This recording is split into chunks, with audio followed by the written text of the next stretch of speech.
Pueden tomar asiento.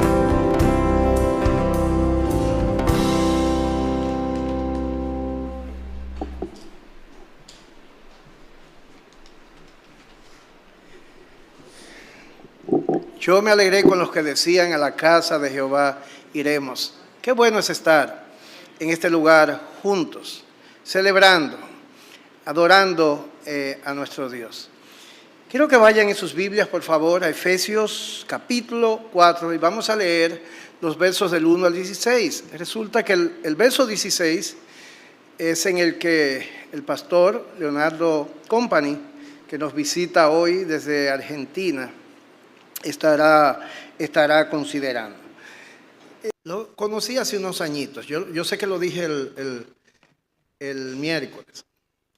Nos conocimos por Skype, ¿verdad? No existía Zoom.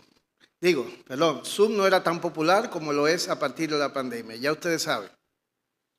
Tuvimos un par de conversaciones, de tantas cosas, ¿verdad? En ese tiempo no tenía un pastor, además estaba solo en el ministerio, pasó por diferentes procesos. Desde entonces decíamos que o yo iba a ir o él iba a venir, ¿verdad que sí? Todos los años planificábamos que venía. La situación se ponía más complicada cada vez y ya parecía imposible que se diera esto. De repente, así todo, apareció Arayet, ¿verdad? Y parece que se abrieron las puertas. Y el pastor me dijo: hace 11 años que nos conocemos. Oigan eso, 11 años amagando, diríamos en buen dominicano. Pero él está aquí y qué sorpresa. Resulta que él tiene más amigos en República Dominicana que en Argentina. Yo creo que es literal, ¿verdad? Que si fuera de la iglesia local. Y eran amigos virtuales también, digitales. Y él tiene amigos de la IBI, de IBCJ, de Iglesia Bautista Osama. Bueno, hoy esta tarde va a predicar, una iglesia en el ensanche Osama, y lo hemos recibido de una forma como si nos hubiéramos conocido toda la vida. Eso lo hace solo Cristo, hermanos. Es un hermano muy amado, un siervo de Dios, de verdad que ha batallado. Cuando menciono la palabra llanero solitario, no existen llaneros solitarios en Cristo. Pero quiero que me tomen el hecho de que él ha avanzado a pesar de la oposición, de estar bastante focalizado, podemos decir, ¿verdad? Con pocas respaldo de hermanos en la fe. Pero el Señor, me parece a Pablo al final, solo Lucas está conmigo, pero el Señor ha estado a mi lado siempre. Y eso es lo que hemos visto. Nuestro hermano se ha mantenido fiel, no solo a sus convicciones en Cristo, sino a lo que es la iglesia, ¿verdad? Y ama la obra, tiene 6 hijos nada más, así que ya saben. Bueno, pastor, y aquí tenemos a Pablo con nosotros, Pablo García, que también es parte de nosotros. Pablo viene de su iglesia, cuando llegó aquí en medio de nosotros. Él fue una de esas conexiones. Pastor.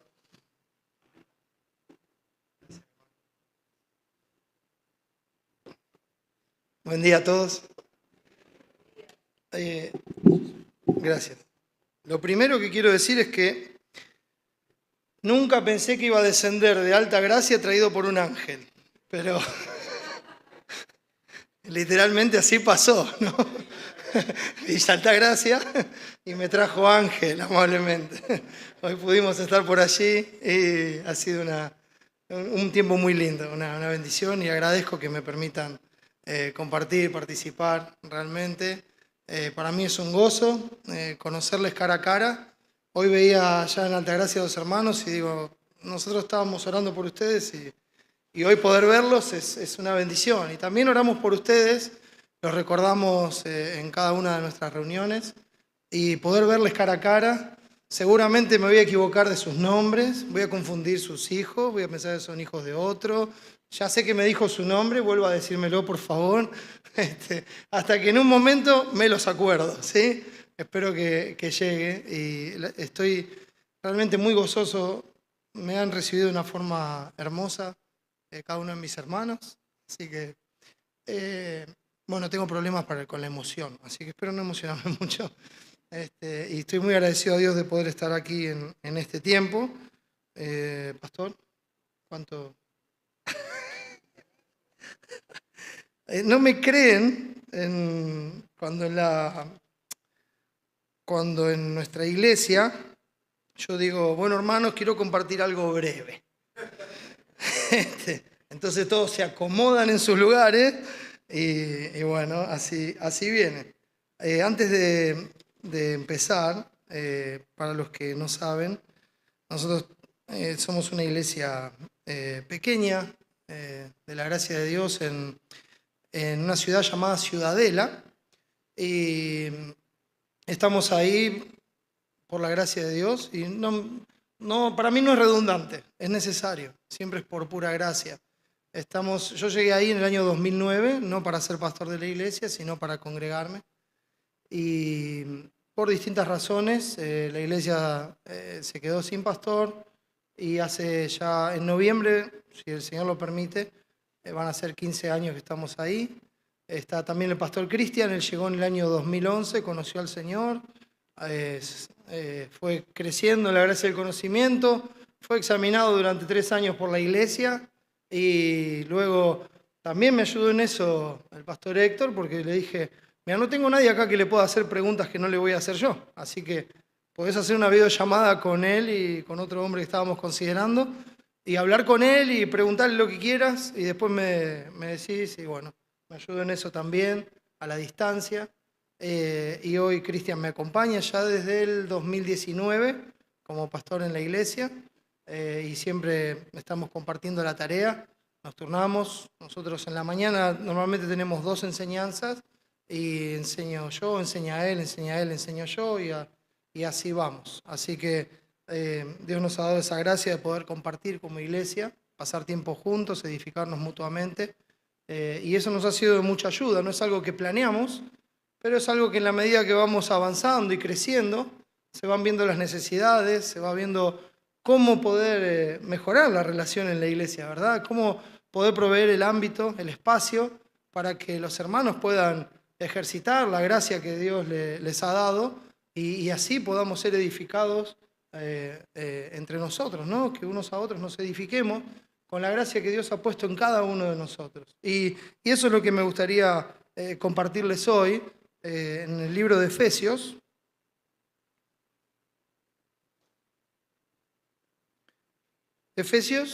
el capítulo 4, y ahí vamos a leer el versículo 16, que dice así: de quien todo el cuerpo, bien concertado y unido entre sí por todas las coyunturas que se ayudan mutuamente, según la actividad propia de cada miembro, recibe su crecimiento para ir edificándose en amor. Lo leo una vez más. De quien todo el cuerpo, bien concertado y unido entre sí por todas las coyunturas que se ayudan mutuamente, según la actividad propia de cada miembro, recibe su crecimiento para ir edificándose en amor.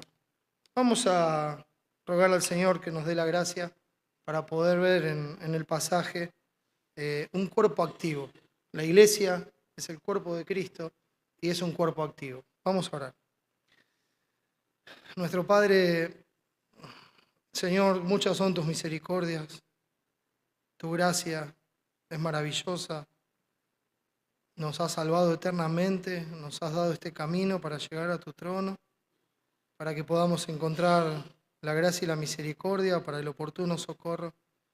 Sin duda, Padre, te necesitamos como iglesia, necesitamos oír tu voz, necesitamos la obra de tu Espíritu. Y tú nos has enseñado a orar conforme a tu voluntad. Nos has dicho que crezcamos en tu gracia y conocimiento, Padre, y hoy estamos reunidos para eso. Y sabemos que eres tú el que da el crecimiento.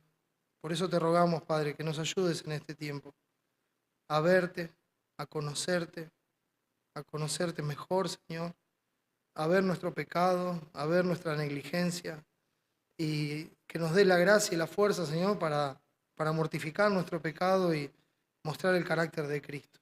Amarte, y amar a nuestros hermanos. Mi Señor, edifica tu iglesia, edifícanos. Tú ves los corazones, sabes quién es tuyo y quién no. Salva a los que no te conocen, Padre, porque Cristo es suficiente. Y Señor, ayúdame en este tiempo a honrarte con todo lo que diga, que sea agradable a ti. Lo pedimos en el nombre de Jesús y para su gloria. Amén.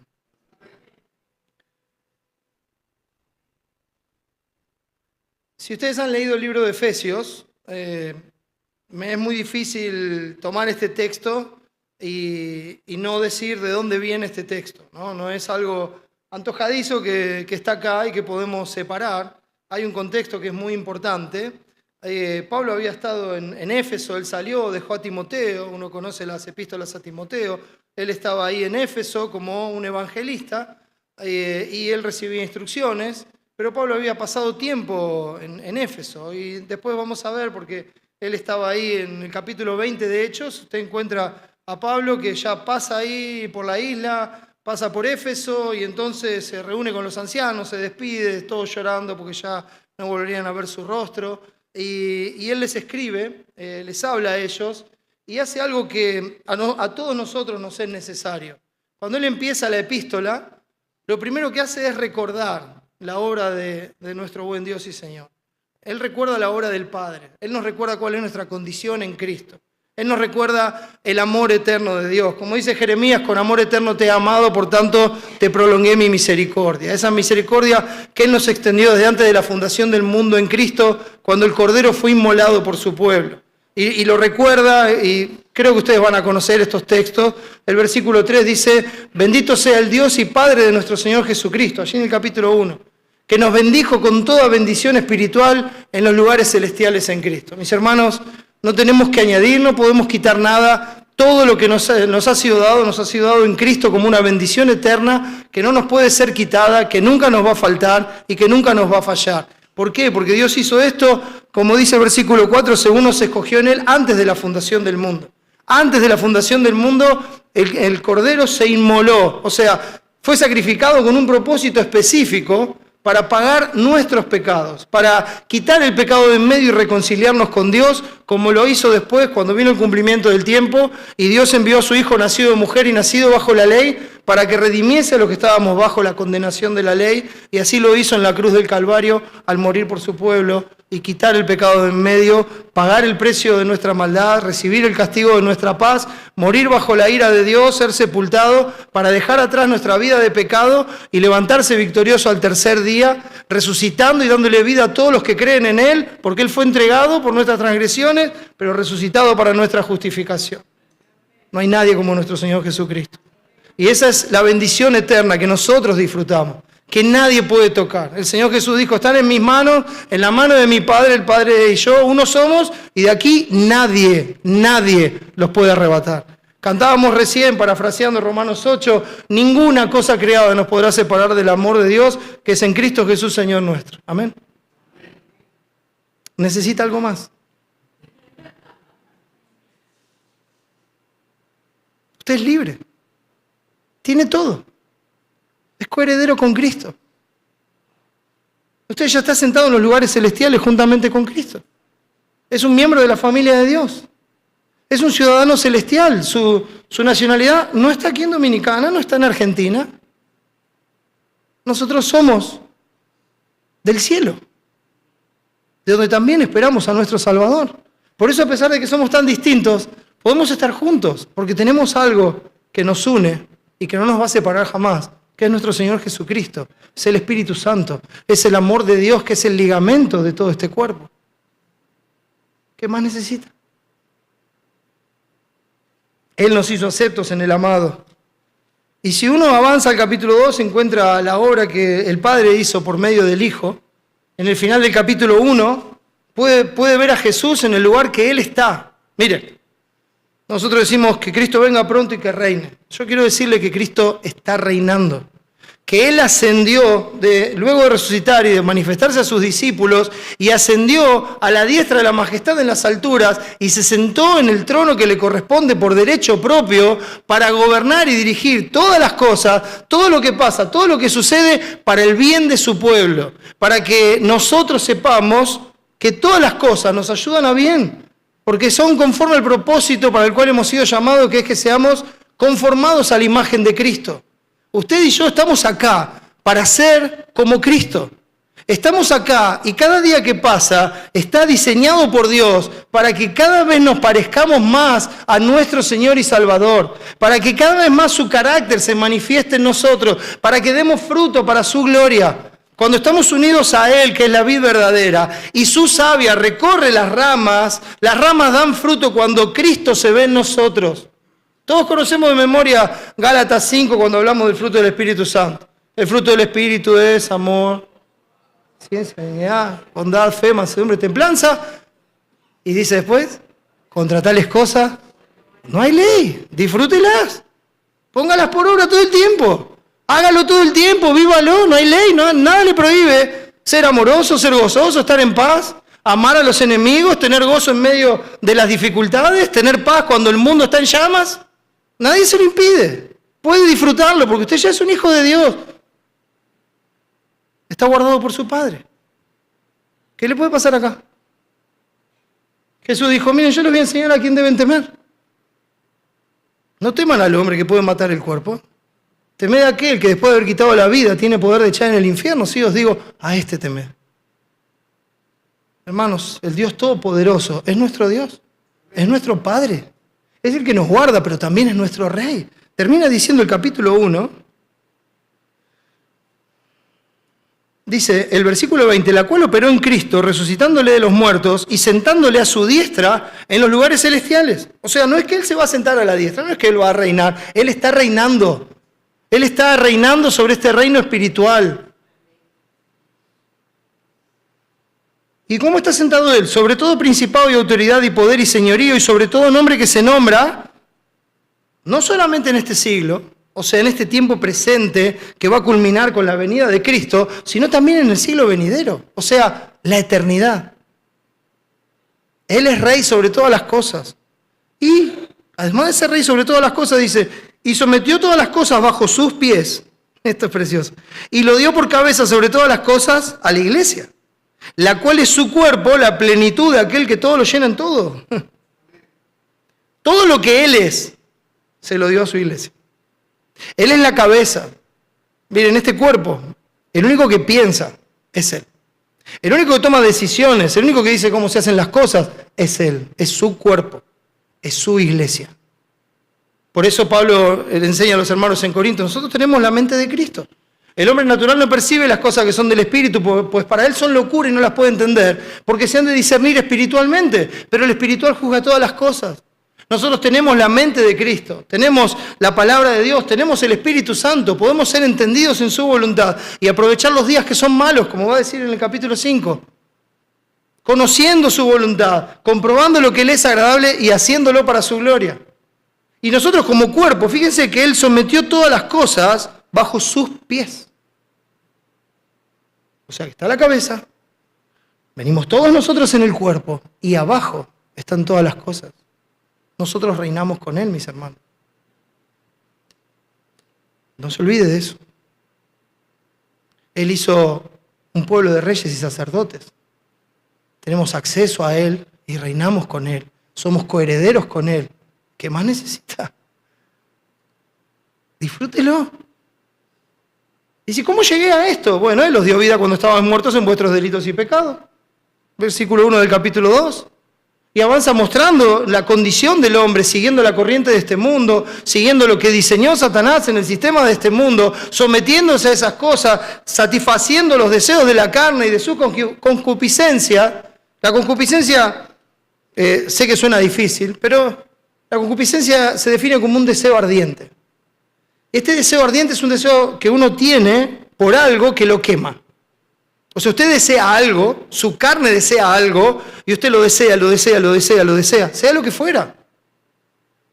Sea lo que fuera, puede ser su trabajo, puede ser el estudio, puede ser su familia, puede ser el dinero, puede ser la sensualidad, lo que fuera. Lo que sea que lo queme, eso solamente se apaga cuando usted lo satisface. Por eso es un deseo ardiente. Y cada uno es tentado de su propia concupiscencia, como nos enseña Santiago, ¿verdad? Y así vivíamos nosotros, y éramos hijos de ira, hijos de desobediencia, lo mismo que los demás. Éramos por naturaleza hijos de ira, lo mismo que los demás, dice el final del versículo 3. Pero Dios, que es rico en misericordia, por su gran amor con que nos amó, aún estando nosotros muertos en pecado, nos dio vida juntamente con Cristo. Por gracia sois salvos.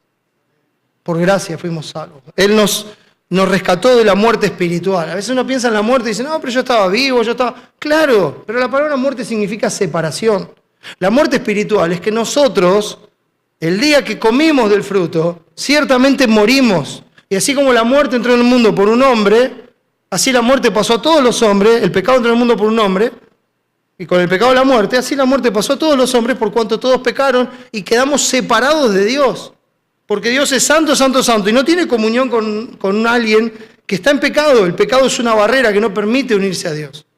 Entonces ese pecado debía ser quitado de en medio, y esa es la obra que Cristo hizo por gracia. Quitó el pecado de en medio para reconciliarnos con Dios, como lo explica aquí en el capítulo 2. Dice, estábamos alejados y fuimos hechos cercanos por la sangre de Cristo, o sea, por el sacrificio de Cristo. Por Cristo dando su vida para quitar el pecado de en medio. Dice el 14, porque Él es nuestra paz que de ambos pueblos hizo uno, porque el propósito lo lleva a mostrar que Él reunió a todos, judíos, gentiles, a los que creen, no importa su etnia, su nación, no importa dónde venga, cree en Cristo, es un hijo de Dios y está unido en un solo cuerpo con todos los redimidos de Dios. ¿Amén? Y Él es la cabeza. Entonces Él hizo un edificio, fíjense en que dice en el 19, así que ya no sois extranjeros ni advenedizos, sino conciudadanos de los santos y miembros de la familia de Dios, como mencionaba al principio, edificados sobre el fundamento de los apóstoles y profetas. Fíjense que la edificación es espiritual, ninguno de nosotros vive arriba de la tumba de Pablo o de Pedro, ¿verdad? Está hablando de una edificación espiritual. Entonces, ¿cómo somos edificados? En el fundamento de los apóstoles y profetas. Estamos edificados sobre la palabra, sobre la voluntad de Dios revelada, sobre la obra de Cristo. Ahí estamos edificados nosotros. Y ellos son el fundamento que está apoyado sobre los apóstoles, siendo la principal piedra del ángulo Jesucristo mismo. En la arquitectura pasada, la piedra angular, y creo que hay arquitectos acá, pero se usaba una piedra angular para marcar no solamente la escuadra, sino también el nivel. Se ponía una roca en una esquina de la edificación y eso era lo que gobernaba todas las medidas que se tomaban hacia los costados y hacia arriba. Todo eso marcaba el nivel. Ese es Jesucristo. Él es el fundamento de la edificación del cuerpo de Cristo, del edificio bien concertado y unido entre sí, como vamos a ver enseguida. Dice, en quien todo el edificio bien coordinado va creciendo para ser un templo santo en el Señor. O sea, hay un propósito. Que seamos un templo santo, que el Señor habite en medio nuestro. Él habita en medio de su pueblo. Para eso quitó el pecado. Para ser un pueblo santo y habitar en medio de su pueblo. Y Él, como dice en el capítulo 1, nos selló con el Espíritu Santo de la promesa. Él vino a morar en nosotros. Y hoy que nosotros estamos reunidos como iglesia, Él está en medio nuestro porque Él mora en cada uno de nosotros. Dios está con nosotros. Y si Dios es por nosotros, ¿quién contra nosotros, hermano? Entonces, cuando dice esto, y vemos la obra que el Hijo hace, haciéndonos cercanos, clavando en la cruz todo el acta de los decretos que nos eran contrarios, acercándonos por su sacrificio, por su sangre, juntándonos en un solo y nuevo hombre, que es la iglesia. Entonces habla de la obra del Espíritu Santo en el capítulo 3. El capítulo 3, Pablo hace una digresión, empieza con un tema, luego hace como un paréntesis del versículo 2 hasta el 14, y ahí retoma, explica lo que le fue dado como administrador de la gracia de Dios y cómo él le fue encargado predicar el evangelio a los gentiles, y luego retoma la oración por los hermanos en el versículo, fíjense, en el 14 dice, por esta causa doblo mis rodillas ante el Padre de nuestro Señor Jesucristo, de quien toma nombre toda familia en los cielos y en la tierra, para que os dé, conforme a las riquezas de su gloria, el ser fortalecidos con poder en el hombre interior por su espíritu. ¿Para qué? Para que habite Cristo por la fe en vuestros corazones. Colosenses dice que así como creísteis en Él, así deben vivir. O sea, creíste por fe, vive por fe. Así como creísteis en Jesús por fe, Él habita por la fe en nuestros corazones. Y dice, para que habite Cristo por la fe en vuestros corazones, ¿a fin de qué? ¿Cuál es el propósito? arraigados y cimentados en amor. O sea, las raíces, arraigados, como si fueran las raíces de una planta, de un árbol, esas raíces, ¿de dónde se nutren? Del amor. Ese cimiento, arraigados y cimentados, ese cimiento, ¿dónde está firme y seguro? En el amor. Entonces, ¿dónde se apoya su vida? En el amor. ¿Dónde se nutre su vida? En el amor. Entonces, ¿qué es lo que necesito conocer? Necesito conocer el amor de Dios. Necesito conocer el amor de Cristo. Y eso es lo que dice a continuación. ¿Para qué? Dice, seáis plenamente capaces de comprender con todos los santos, y destaco esto, hermanos, seáis plenamente capaces de comprender solos. Dice eso el texto. Nosotros vamos a ser plenamente capaces de comprender. Vamos a hablar de toda la dimensión del amor de Dios. ¿Y usted cree que nosotros vamos a ser capaces de comprenderlo como el llanero solitario? ¿Como el Rambo del Evangelio? Pues yo tengo mi comunión con Dios. Yo estoy bien, no necesito a nadie más. Yo me leo mi Biblia, oro a la mañana, le predico el Evangelio a unos ahí, estoy bien, no necesito que nadie me moleste. Ese no es el carácter de Cristo. Tome la Escritura y vea la vida de Jesús. El único momento que Jesús estaba a solas es cuando estaba orando con el Padre. Y él estaba orando al Padre y se escuchaba. ¡Hey, Jesús! ¿Terminaste? Ya están todos acá de vuelta. Váyanse que estoy orando. No, jamás. Jamás volví una vez más con ellos. Nunca le molestó estar con sus hermanos. Él nos llama sus hermanos. ¿Se da cuenta de los privilegios que tenemos por ser la iglesia de Cristo? Entonces dice, para que seáis plenamente, o sea, completamente capaces de comprender con todos los santos, en la comunión con los santos, en el cuerpo de Cristo, en la iglesia, en la edificación mutua, cuál sea la anchura, la longitud, la profundidad, la altura. Eso define toda la dimensión de algo. Y de conocer, fíjense, el amor de Cristo, que excede a todo conocimiento. ¿Para qué? Para que seáis llenos de toda la plenitud de Dios.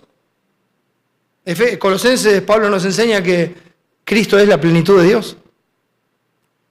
Entonces, ¿cuál es el punto? De conocer el amor de Cristo, que excede a todo conocimiento humano. No se conoce estudiando en algún lado, no se conoce con algún libro que no sea la Escritura, no se conoce con algún curso, se conoce en la comunión con los santos. En la comunión con los santos. Va a comprender toda la magnitud del amor de Dios. Y dice, para que seáis llenos de toda la plenitud de Dios, porque en la medida que conocemos a Dios, vamos siendo más y más como Él. Para que la plenitud del carácter de Cristo more en nosotros y se manifieste el carácter de Cristo a otros. ¿Y esto en qué resulta? Fíjense lo que dice el versículo siguiente. Y aquel que es poderoso para hacer todas las cosas, mucho más abundantemente de lo que pedimos o entendemos, según el poder que actúa en nosotros. Recuerde que Él está con las rodillas dobladas, orando por sus hermanos. Él está orando por sus hermanos en Éfeso, está orando por nosotros, nos está enseñando esta necesidad. Y dice, ¿cuál es el propósito de esto? Cuando sepan la plenitud, cuando la plenitud de Dios, de Cristo, more en ustedes, y a aquel, hablando del Padre, hablando de Dios, que es poderoso para hacer todas las cosas mucho más abundantemente de lo que pedimos o entendemos. ¿Qué debemos pedir como conviene? No lo sabemos, pero el Espíritu intercede por nosotros con gemidos indecibles, nos enseña Romanos 8. No lo entendemos, pero sabemos que Él es digno. Y sabemos que nosotros pedimos como un bebé que empieza a hacer sus primeras palabras, da. Y Él hace cosas maravillosas en respuesta, porque Él sabe lo que sus hijos necesitan antes que sus hijos se lo pidan. Y Él está proveyendo todo adelante nuestro, aunque nosotros creamos que lo pedimos nosotros. Pero Él ya lo preparó así, para la gloria de su nombre. Entonces dice, a Él, a ese Dios todopoderoso, que es nuestro Dios, que es nuestro Rey, que es nuestro Señor, según el poder que actúa en nosotros, el poder que actúa en nosotros, que es en el capítulo 1 dice que es el poder que actúa en la resurrección de Cristo. Ese poder actúa en nosotros, ese superabundante poder de Dios actúa en nosotros. Y según ese poder que actúa en nosotros, dice el texto, y esto es fundamental, hermanos, dice a Él, a aquel, al Dios Todopoderoso, al Padre de nuestro Señor Jesucristo, a nuestro Dios y Señor, a Él sea gloria en la iglesia, en Cristo Jesús, por todas las edades, por los siglos de los siglos. Amén. A Él sea la gloria. ¿Dónde? En Cristo Jesús. ¿Pero en dónde? En la iglesia. ¿Y cómo se le da gloria a Dios en la iglesia? En Cristo Jesús. ¿Cuándo? Siempre, por todas las edades. Él es digno. La iglesia debe manifestar su gloria. Él es la cabeza, nosotros el cuerpo. ¿Qué se tiene que ver en nosotros? El carácter de Cristo. ¿Qué tiene que manifestar la iglesia en conjunto, en unión? El carácter de Cristo. Jesús en la oración al Padre, en Juan 17, le dice al Padre, para que todos sepan que tú me has enviado. Cuando vean la unidad de ellos. Así como yo soy uno contigo, le dice Jesús al Padre. Ellos van a ser uno, y cuando el mundo vea que ellos son uno, y digan, yo no lo puedo creer. Mirá qué bien que se lleva con el argentino ese. No lo puedo creer. ¿Quién se llevaría bien con ese argentino? No lo puedo creer. Y están unidos en uno. Eso es gracia. Eso es gracia. Y cuando vean eso, crean que el Padre envió al Hijo para salvarnos de esa condición odiosa que teníamos y hacernos uno en Cristo. Con este propósito de que a Él sea gloria en la iglesia, en Cristo Jesús, por todas las edades, por los siglos de los siglos, y dice que así sea. Y cierra esta sección, porque dice, esta es la teología, esto es la obra de Dios, la obra del Padre, la obra del Hijo y la obra del Espíritu Santo, en estos primeros 3 capítulos. No había capítulo, esto es una sola epístola, hermano. Esto se come de principio a fin. No paren en el medio. No abandonen, no digan, ya me leí 2 capítulos. No, por favor. Sírvalo completo, aderécelo con otros pasajes de Colosenses, Filipenses, aderécelo y cómaselo todo, de un saque. Son 124 versículos, es un ratito nada más. Estoy seguro que usted tiene el tiempo para dárselo a Dios, porque Dios es digno. Y usted necesita conocerlo para poder imitarlo y para poder darle la gloria. ¿Qué es darle la gloria a Dios, mis hermanos? A veces uno piensa que darle la gloria a Dios es que pasa algo y uno entonces cierra los ojos, se pone la mano en el pecho y dice, gloria a Dios, la gloria sea a Dios. Puede hacerlo, no hay problema. Pero dar la gloria a Dios es hacer una correcta manifestación del carácter de Dios en nuestra vida. ¿No piensa que el fruto del creyente son las obras que uno hace? ¿Sabe cuál es el fruto en el creyente? ¿Qué es lo que produce en nosotros el Espíritu Santo? El carácter de Cristo. ¿Cuándo se ve el fruto? Bueno, cuando es un momento en el cual no hay ninguna razón para que usted ame a la otra persona. ¿Veo qué dice? El fruto del Espíritu es amor. Empecemos por el amor. Entonces usted ve a otra persona y no hay ninguna razón para que usted la ame. Es más, usted tiene todas las razones para no acercarse a esa persona, para odiarla y para tenerla lo más lejos posible. ¿Le pasa? Porque eso pasaba con Dios, con nosotros. Y Él mostró su amor para con nosotros, en que siendo aún pecadores, Cristo murió por nosotros. Entonces Él mostró ese amor. Entonces, ¿cómo manifestamos la gloria de Dios? En ese momento, Cristo nos enseña, amad a vuestros enemigos. ¿Sí? Yo os digo, amad a vuestros enemigos. Entonces, no hay ninguna razón para amarlo, pero lo amo. ¿Por qué? Porque el que ama conoce a Dios, y el que no ama no ha conocido a Dios, porque Él es la fuente de amor, nos enseña 1 Juan 4. Él es una fuente de amor inagotable porque Él es amor. Todo lo que Él hace es con amor. Entonces, ¿cómo debe ser su cuerpo? ¿Cómo debe ser su iglesia? Debe estar manifestando amor, aunque no reciba nada a cambio.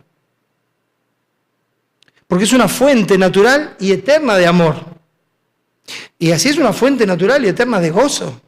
¿Qué le pasa a este hombre?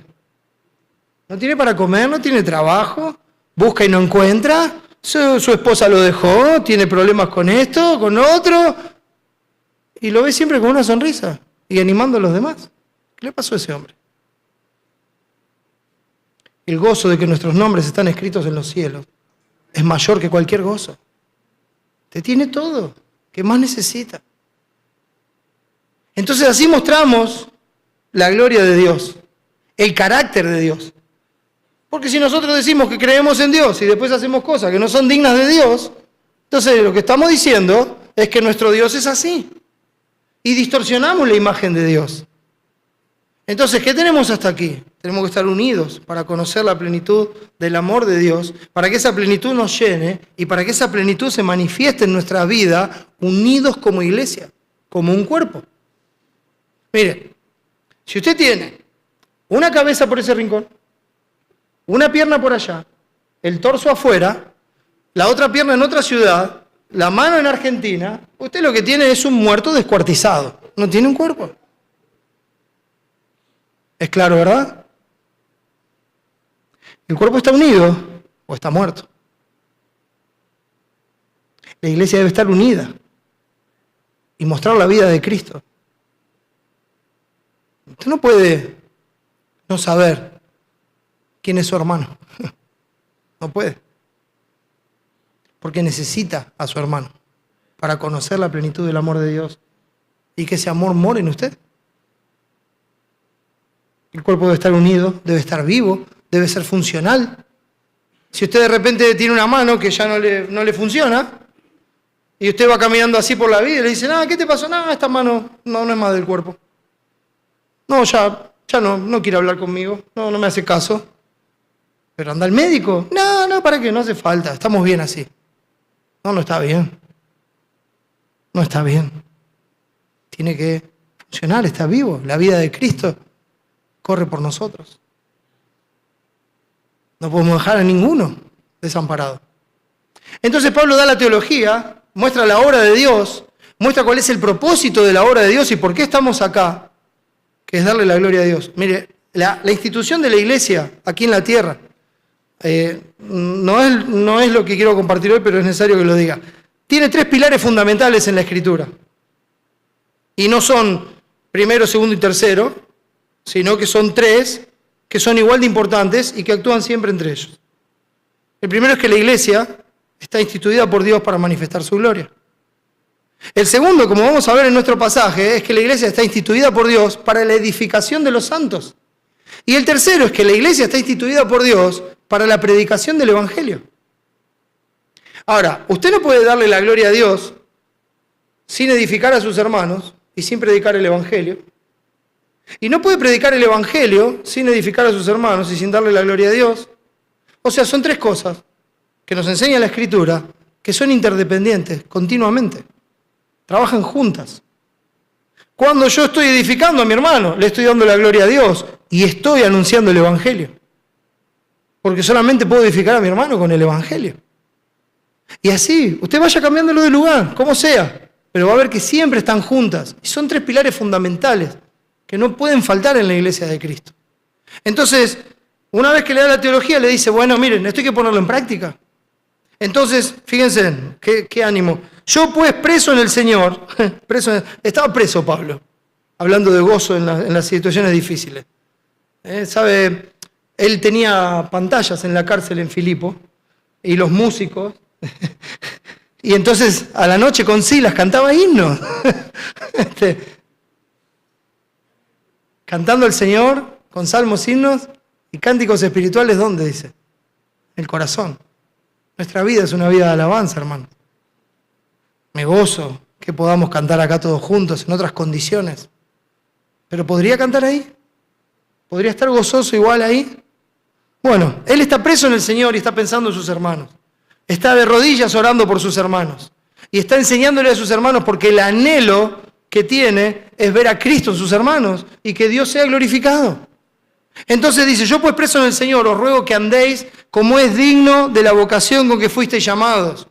Bueno, esto lo puede encontrar en otras epístolas de Pablo. Si lo busca en Filipenses, va a encontrar que tenemos que andar como es digno del Evangelio. Si lo busca en Tesalonicenses, va a encontrar que tenemos que andar como es digno de la verdad. Y así, si lo busca en Judas, va a encontrar que hay algunos que no andan acorde a la verdad. Es un llamado, la vocación, el llamado que recibimos de Dios tiene una dedicación que tiene que ver con el amor, cómo es digno de la vocación con que fuiste llamados, cómo deben andar, cómo debe ser su estilo de vida, su forma de comportarse, con toda humildad y mansedumbre, estimando siempre al otro como superior a uno mismo. ¿Recuerda eso, Filipenses 2? Ese es el sentir de Cristo, el cual no estimó el ser igual a Dios como cosa que aferrarse, sino que nosotros tenemos, en los textos anteriores dice, nada hagáis por contienda o por vanagloria, antes bien, con humildad, estimando al otro como superior a mí mismo. ¿Sabe por qué? Cuando nosotros estimamos al otro como superior a nosotros mismos, quiere decir que estamos dispuestos a aprender del otro. Ahora, cuando usted quiera pararse sobre todos los demás y pensar que usted es mejor y que usted sabe más y que usted es la bendición que Dios le dio a esa iglesia y que usted entonces ahora los va a bendecir a todos y todos tienen que escucharlo a usted, antes de la caída viene la altivez de corazón. El conocimiento envanece, pero es el amor lo que edifica, mis hermanos. Es el amor en forma práctica lo que va a edificar a los hermanos. Entonces entre nosotros andamos con toda humildad y mansedumbre. Ay, ese hermano que no está haciendo lo que Dios manda. El otro día hablaba con Patrick. ¿Qué hago con este hermano? Bueno, ya sé, lo agarro del cogote hasta que se come, hasta que empiece a hacer lo que tiene que hacer. No son así las cosas, mis hermanos. Pablo está orando por sus hermanos, ore por sus hermanos. Como Eliseo por el siervo allá en 2 Reyes 6. Ábrele los ojos para que vea que más son los que están con nosotros que los que están con ellos. Señor, ábrele los ojos a mi hermano para que disfrute de ti, para que te conozca, para que sea más y más como Cristo. Señor, dame gracia y sabiduría para saber cómo ayudarlo, para saber cómo enseñarle a ser como Cristo. Con toda humildad y mansedumbre. La mansedumbre es cuando uno tiene el poder para hacer algo, pero no lo hace. Yo solucionaría esto de esta manera. No, usted sabe que está en manos de Dios. Entonces usted no va a hacer. El ejemplo es el de Cristo.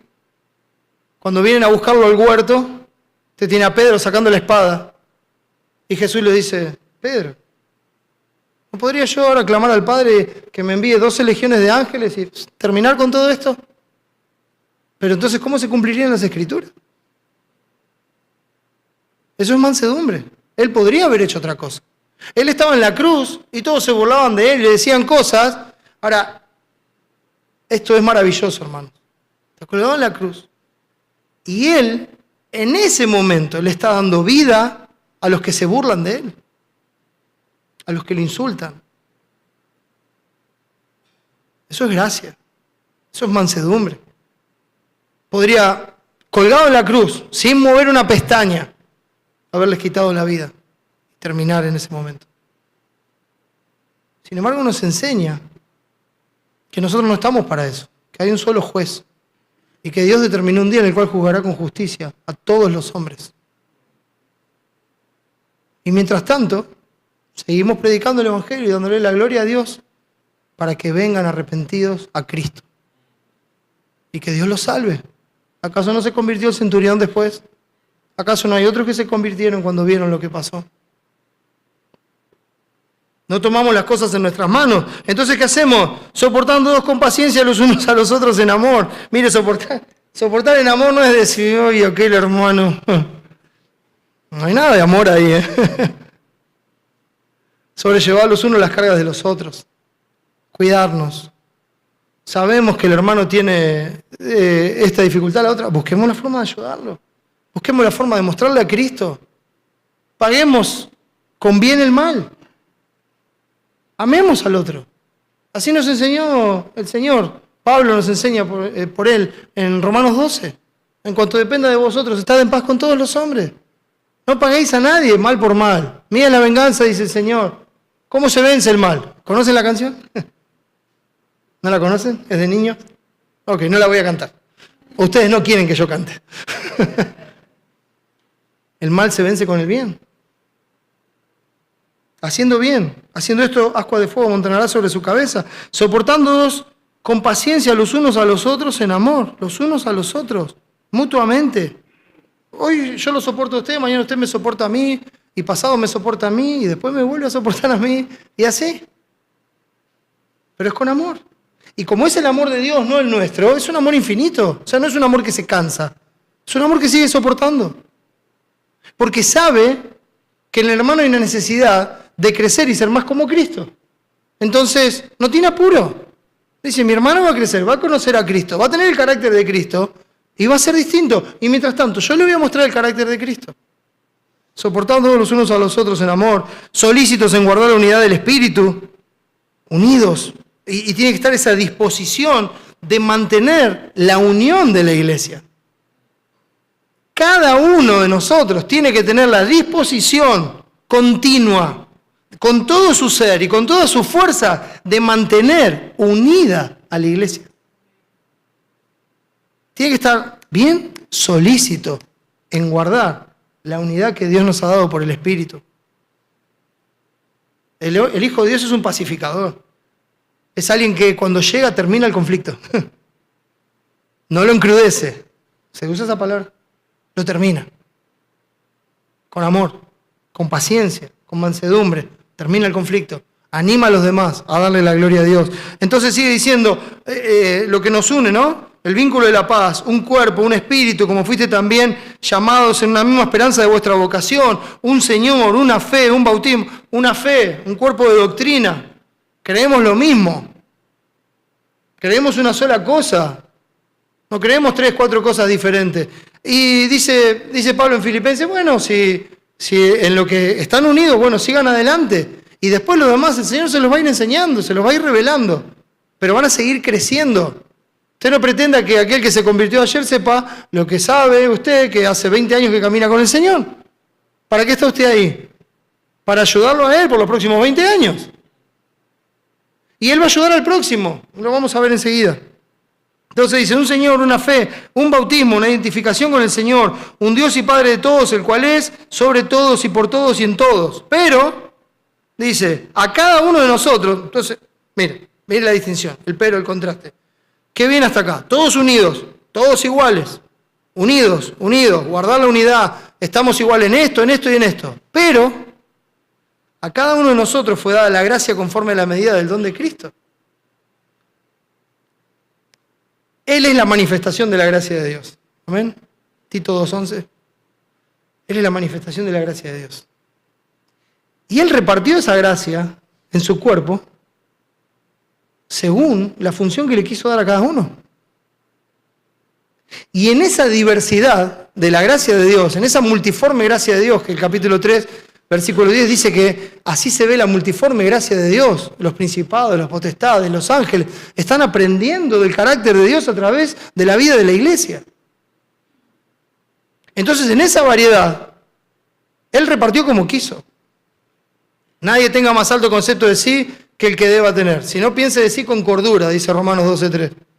Conforme a la medida de fe que Dios le repartió a cada uno. O sea, gócese de lo que Dios le dio, no busque lo que tiene el otro. Y no piense que usted es más que eso. Porque Dios es perfecto en todos sus caminos. Su palabra es acrisolada, es un escudo que nos defiende de todos esos engaños. Para que nuestra mente no caiga en eso y que de repente uno piense que es menos que el otro hermano porque el hermano hace esto que lo ve todo el mundo y yo hago esto que no lo ve nadie. O yo estuve haciendo esto y nadie me vio. ¿Cómo hago para que los demás se den cuenta que estoy sirviendo al Señor? Mire, lo primero que hace es ir a su casa, confesarle ese pecado al Señor y volver a hacerlo para el Señor, que lo ve en todo momento y lo hace con gozo, aunque no haya nadie presente. Porque lo va a hacer igual porque Dios es digno, no porque alguien está mirando. Y nunca piense que eso que está haciendo no sirve para nada, porque no es así. Es una porción de la gracia de Dios puesta por obra. Y la pregunta que tiene que hacerse es, ¿qué es lo que Dios me dio en su cuerpo? Entonces uno empieza y dice, bueno, lo que Dios me dio a mí, no, ¿sabe qué?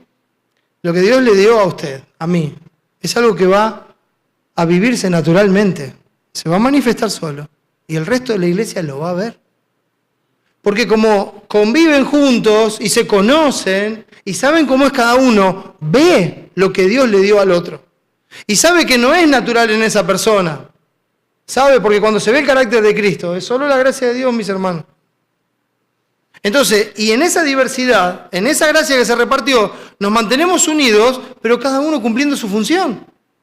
Dice 1 Corintios 12, si todos fueran ojos, si todos son pies, si todos son manos, ¿dónde está el cuerpo? No hay cuerpo. Hay partes del cuerpo que están a la vista, hay partes del cuerpo que con decoro se cubren, ¿verdad? Y no se ven. Pero esas partes que usted cubre, sáquelas y va a ver los problemas que tiene. Vamos a ver cómo vive después. Si puede vivir y si su cuerpo funciona. Va a decir, esto no es importante porque nadie lo ve. Después me cuenta. En sus visitas al médico. Dice, pero a cada uno de nosotros fue dada la gracia conforme a la medida del don de Cristo. Por lo cual dice, y hace una cita del Salmo 68, que habla de la obra redentora de Cristo, dice, subiendo a lo alto, este es Cristo ascendiendo, puede leer el Salmo 24 y ver a Jehová, el Rey de Reyes, el Señor de Señores, puede ver a Jehová de los ejércitos entrando en el cielo, las puertas del cielo, abriéndose después de su victoria, en silencio, abriendo camino para que Él llegue hasta el trono. Y viene al trono y viene con el botín atrás y lo trae Él. Subiendo lo alto, llevó cautiva la cautividad. O sea, Él cautivó lo que nos cautivaba a nosotros, nos hizo libres. Terminó con nuestra cautividad, la llevó en victoria.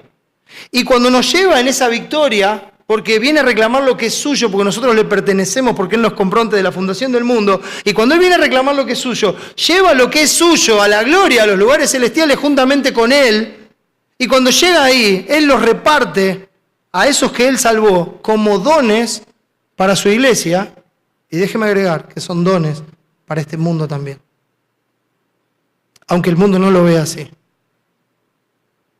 Es un don de Dios que la iglesia esté en este mundo. Porque cuando la iglesia sea llevada por Cristo, ese mismo día, en ese mismo momento, en un abrir y cerrar de ojos, los elementos ardiendo serán deshechos, cielo y tierra pasarán, y dará lugar a cielos nuevos y tierra nueva, donde mora la justicia. Y ahí estaremos para siempre con Él. Mientras tanto, esta iglesia es un don en este mundo. Usted tiene que saberlo, porque tiene que vivir de esa forma. Tiene que ser un don de la gracia de Dios para este mundo. Subiendo a lo alto, llevó cautiva la cautividad y dio dones a los hombres. Y lo explica, dice, ¿y eso de qué subió? ¿Qué es? Sino que también había descendido primero a las partes más bajas de la tierra, pereciendo en su humanidad, siendo humillado hasta la muerte y muerte de cruz, obediente hasta la muerte y muerte de cruz. Y Él perece en lo más bajo que pueda haber en esta humanidad. Y desciende para eso, para tener la victoria sobre el pecado, sobre la muerte y Satanás, en la cruz del Calvario. Es humillado hasta lo más bajo, pero es el mismo que también subió por encima de todos los cielos para llenarlo todo, porque Él asciende glorioso, victorioso, a recuperar el trono de gloria, que le pertenece por derecho propio. Para que toda rodilla se doble y confiese que Jesús es el Señor, para gloria de Dios Padre. Entonces relata la obra de Cristo, como diciendo, ¿quién eres tú para que alterques con Dios? Mira, si Él te quiso dar esta porción de la gracia, disfrútala. Él no te debía nada. Te dio todo por gracia. Él fue el que luchó la batalla, Él fue el que obtuvo la victoria, Él fue el que te rescató y Él fue el que decidió cómo ponerte en su cuerpo con un propósito glorioso y eterno para la edificación, para la gloria de su nombre y para el anuncio del Evangelio en este mundo. Hermanos, usted y yo tenemos el mismo Espíritu Santo. Usted y yo vamos a gozar eternamente de la misma salvación. Mire, mi salvación es mejor que la suya. No, pero ese hombre que estuvo sirviendo al Señor 60 años, seguramente tiene una salvación dorada. Y el ladrón en la cruz tiene una salvación de cartón. No, hermano. Diría el Señor Jesucristo enseñando en las parábolas, ¿tienes tú envidia de que yo soy bueno?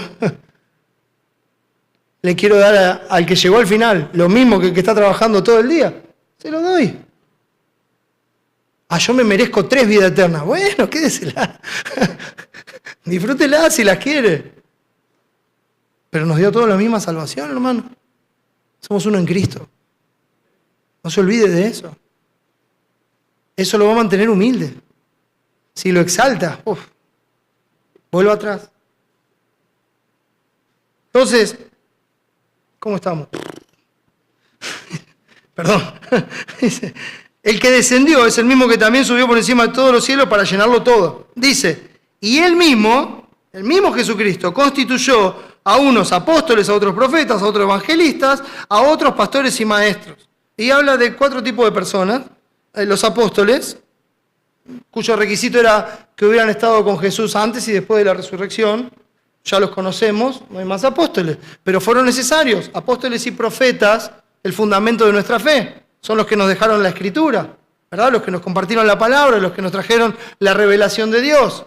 Entonces ahí está el fundamento de nuestra fe, solamente en la Escritura, ni en otro lado, ni en otro hombre, solamente en la Escritura. Amanuenses, o sea, personas que fueron usadas por Dios, que escribieron al dictado, no por voluntad propia, todo lo que Dios quiso que ellos escriban. Uno lee Romanos y dice, ¿quién escribió Romanos? ¿Cómo? No.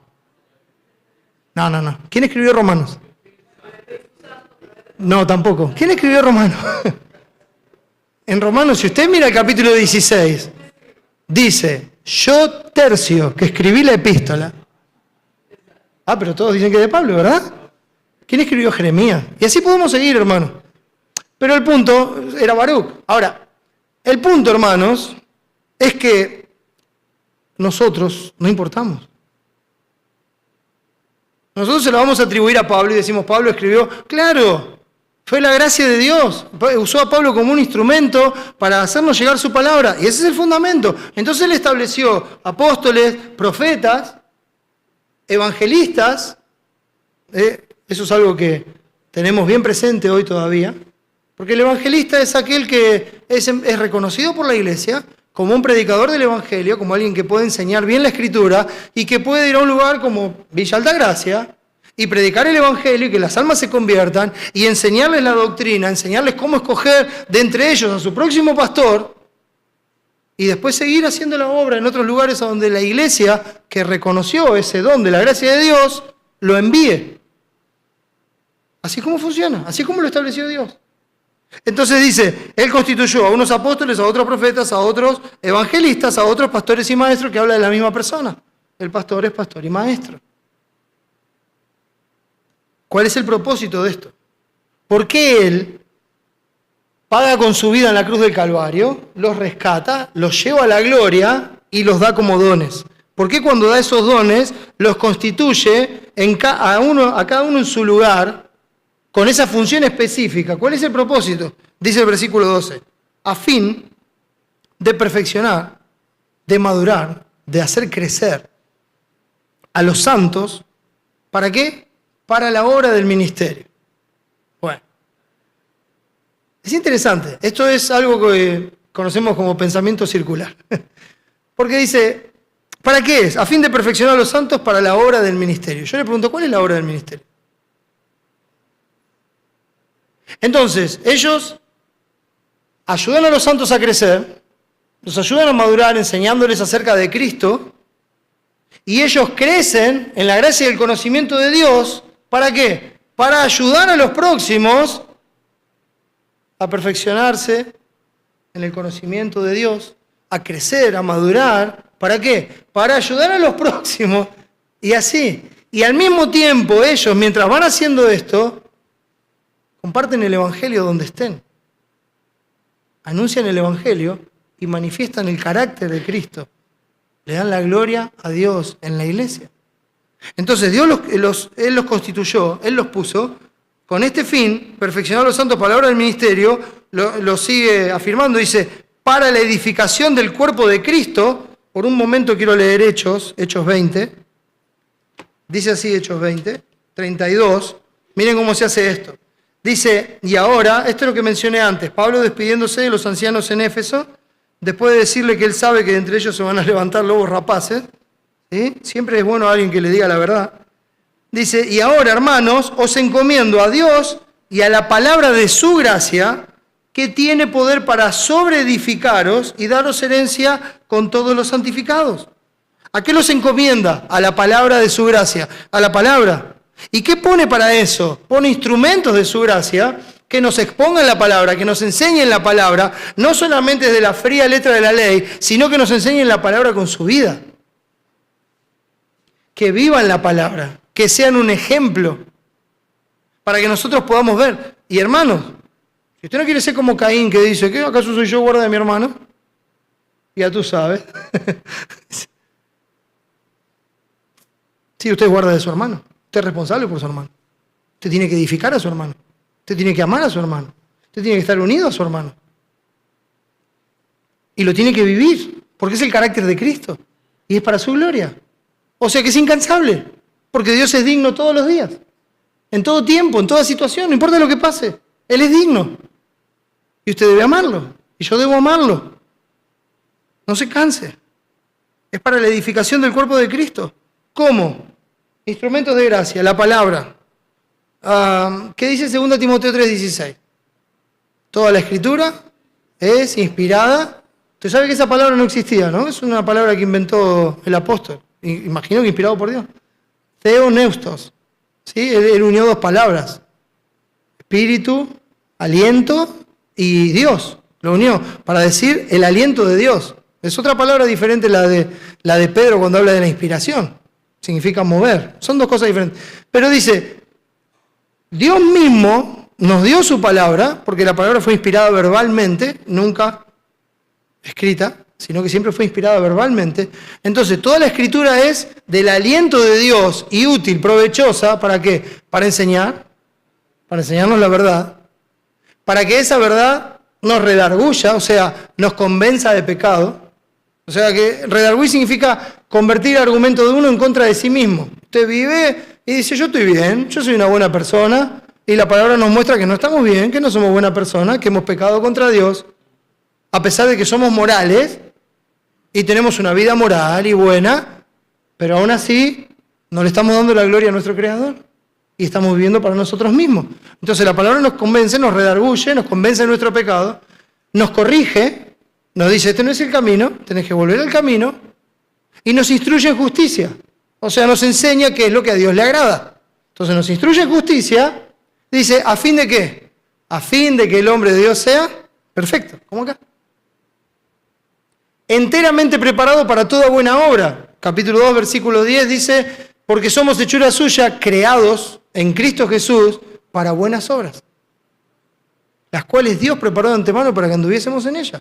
O sea que el camino también está trazado. Entonces tenemos el camino trazado, tenemos las buenas obras preparadas, tenemos el Espíritu y tenemos la gracia suficiente para cada día para ponerlo por obra. Entonces, ¿para qué están? Para edificación de los santos, para la obra del ministerio. ¿Para qué? Para la edificación del cuerpo de Cristo, para que crezcamos. ¿Hasta cuándo? Hasta que todos lleguemos a la unidad de la fe, hasta que todos tengamos un mismo sentir. ¿Cuándo va a ser esto? En la gloria, mis hermanos. Ahí vamos a estar unidos perfectamente en la gloria. Entonces, hasta que todos lleguemos a la unidad de la fe y del conocimiento del Hijo de Dios, la plenitud de Él, conocimiento del Hijo de Dios, a un varón perfecto, maduro, completo, a la medida de la estatura de la plenitud de Cristo, o sea, como Cristo es. Ese es el propósito de la iglesia, llevarnos a ser como Cristo. Y no podemos detenernos en ese propósito. ¿Para qué? Para que ya no seamos niños fluctuantes. Un niño fluctuante es alguien que se mueve de acá para allá. ¿Y cómo se mueve? Esto es una ilustración, llevado por doquiera por todo viento de doctrina, o sea, por enseñanzas falsas, que vienen y como uno no conoce a Cristo, no conoce la verdad, no conoce la fe, no ha crecido en la gracia y el conocimiento de Dios, vienen y le cuentan cualquier cosa, la cree, y entonces va para acá, y mañana va para allá, y mañana escucha a otro predicador y dice, esa es la verdad, y después escucha a otro predicador y dice, esa es la verdad, porque su fe está fundamentada en lo que dicen los hombres y no conoce la palabra. Y la iglesia tiene que llevar esa tarea adelante, de que cada uno del cuerpo de Cristo conozca la palabra, interprete la palabra. Entonces, ¿hasta cuándo? Hasta que le veamos cara a cara, mis hermanos. Y si usted tiene esa esperanza de verle cara a cara, purifíquese a sí mismo así como Él es puro, para que ya no seamos niños fluctuantes llevados por doquiera a todo viento de doctrina, por estratagema. Hay hombres que, hermanos, lo planean la maldad y planean el error para engañar, emplean con astucia las artimañas del error, o sea, tienen métodos para este error. Dice, sino que siguiendo o hablando la verdad en amor, crezcamos en todo en aquel que es la cabeza, esto es Cristo. O sea que hablando la verdad, ¿cómo nos edificamos? Hablando la verdad. Nuestra conversación es como dice 1 Pedro 4:11, si alguno habla, hable conforme a la palabra de Dios. Si alguno ministra, ministre conforme al poder que Dios da, para que en todo sea Dios glorificado. A Él sea gloria en la iglesia. Entonces, ¿cómo hablamos? Hablamos la verdad. Nosotros tenemos que hablar con la Escritura. Tenemos que justificar lo que hacemos con la Escritura. Tenemos que decir, yo comprobé que esto le agrada a Dios porque la Escritura dice esto.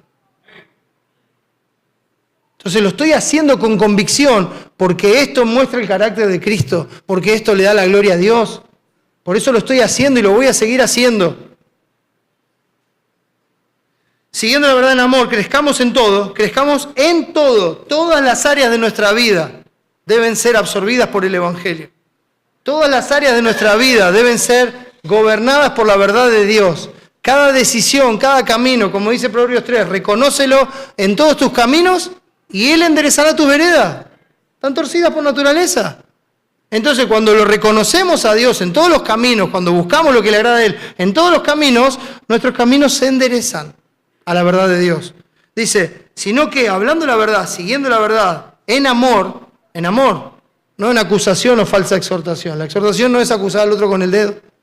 La exhortación es amar al otro y edificarlo y buscar la forma de que sea más como Cristo. El tiempo que lleve, las veces que sea necesaria, con amor. Dice, crezcamos en todo en aquel que es la cabeza, esto es Cristo, de quien todo el cuerpo, bien concertado y unido entre sí. Miren, ya cuando llegamos acá, yo no tengo necesidad de explicar este versículo. Porque esto es la conclusión de lo que vinimos hablando. El cuerpo de Cristo debe estar bien unido, bien ligado. Tiene que estar bien compaginado. Si yo llego acá adentro y me sale el brazo de acá de la cabeza, usted me mira y dice, es un monstruo. El cuerpo tiene que estar bien compaginado, bien ordenado, bien unido, aceitado, diría yo, para que trabaje junto, para que la mano esté respondiendo al brazo, al cuerpo, a la cabeza. Esta mano no está separada de esta, trabajan juntas. Ahora llévelo a los dones que Dios repartió en cada uno de nosotros y cómo funcionamos como iglesia. Porque de eso se trata. Entonces dice, de quien todo el cuerpo, bien concertado, bien compaginado, bien unido, dice, entre sí, por todas las coyunturas. La palabra para coyunturas es el griego jafé, que significa ligamentos. O sea, está haciendo una referencia a un cuerpo. ¿Cómo está unido su cuerpo? Tenemos ligamentos en todo el cuerpo. Nos unen, nos permiten la elasticidad, nos permiten volver a donde estábamos. Tiene que ser así.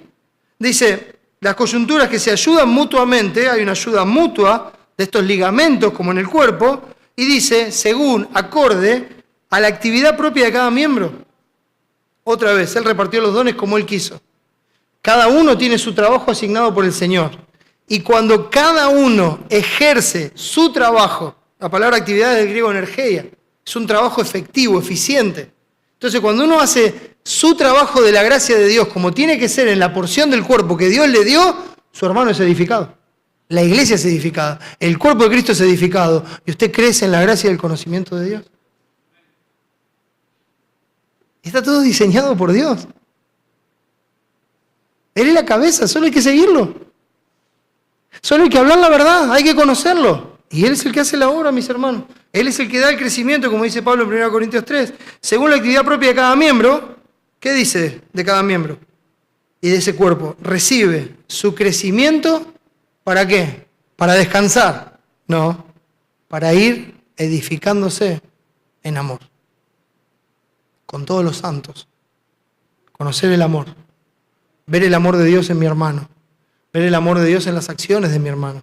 Ver el amor de Dios en las tareas de mis hermanos. Amar a mis hermanos haciendo la parte que Dios me dio para que mi hermano vea a Cristo en mí y sea edificado. Nosotros venimos a la iglesia a encontrarnos con Cristo. Y Cristo lo recuerda en Mateo 25 cuando dice, me viste enfermo, me visitaste, tuve sed, me diste un vaso de agua, y así. Pero yo nunca te hice eso. Sí, pero cuando lo hiciste a uno de mis pequeñitos, a mí me lo hiciste. Acá están los pequeñitos del Señor, mis hermanos. Ama a Cristo. Quiere servir a Cristo. Bueno, está al lado suyo la forma de servirlo a Él. Y si alguien se mete con usted, va a aparecer Cristo y le va a decir, ¿por qué me persigues? Porque Él está completamente identificado con su cuerpo. ¿Estamos nosotros identificados con Él en carácter, en unión y en su amor? para edificarnos mutuamente. Amemos al Señor, hermano, y edifiquémonos unos a otros. Amén. Oremos. Nuestro buen Dios y Señor, una vez más gracias por la obra de Cristo que es suficiente, por tu gracia que es suficiente, por tu palabra que es suficiente. Ayúdanos a andar como es digno de tu nombre y a darte la gloria en todas las cosas. Que podamos vivir conforme a la gracia que nos has dado, que podamos honrarte en medio de tu iglesia y que podamos edificarnos mutuamente para la gloria de tu nombre. Gracias, Padre, por todo. Salva a los que no te conocen. Lo pedimos en el nombre de Jesús y para su gloria. Amén.